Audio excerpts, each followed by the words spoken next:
Hey, everybody, and welcome to this week's edition of Bear Facts Friday on Friday, July 24th. Hope everyone has had a great week so far.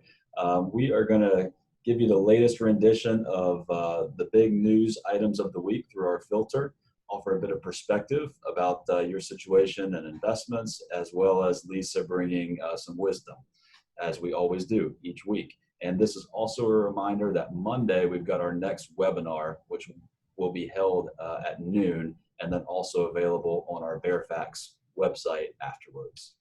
So for the filter and the big news this week, really it's the next stimulus bill that Congress is working on putting out and coming together on, believe it or not, with potential bipartisan support, which I know we'd all be happy to see. Now, the Republicans on Thursday came out and said that they will actually not be including a payroll tax cut that President Trump had long lobbied for. They said that while they believe in that and that it can be helpful, that in this version of the bill, it's just not going to be included. And instead, really what their main goal is going to be to get money directly to people in the most efficient way possible.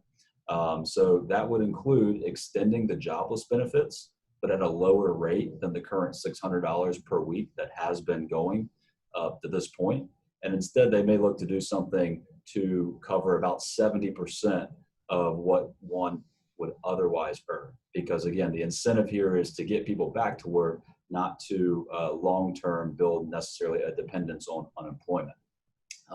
It also includes proposals for over $100 billion for schools and universities and a few other measures. But it's still a bill that's in the works, simply a proposal right now. But this would ultimately be the fifth version of the stimulus bill that we've seen since the beginning of coronavirus. So that's the big news of the week there.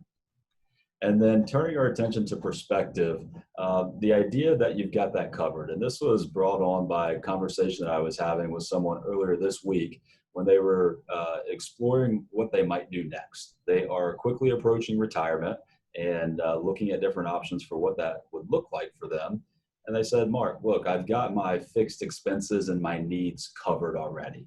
So between our mortgage and what we need to live off every month, we are covered from Social Security and a pension and other income that they may have. And so they're exploring, well, what should they do next? And more importantly, how should they be invested, or what risk return trade-off are they willing to accept, given that they've got their basic needs covered already.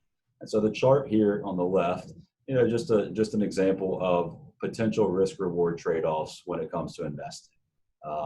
As we know, there is always that trade-off, and you have the flexibility to determine how much you want to go after something by having by having those necessities covered, really. So whether it's the investment risk that you're willing to take, or pursuing a new business opportunity, or something else, these are a couple questions that you can ask yourself if you find yourself in this situation.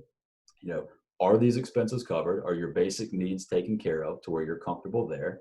And then moving forward, well, how much are you willing to risk, or what sort of risk are you willing to take?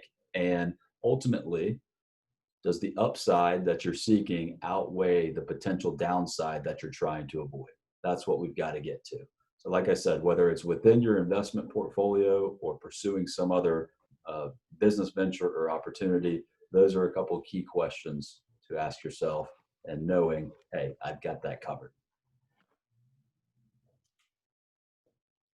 Thank you, Mark. And in order to help you get that covered and to manage some of the intricacies of covering all of your expenses, and one of the things that came to my mind this week as I've helped a lot of our clients out is consolidation and simplification.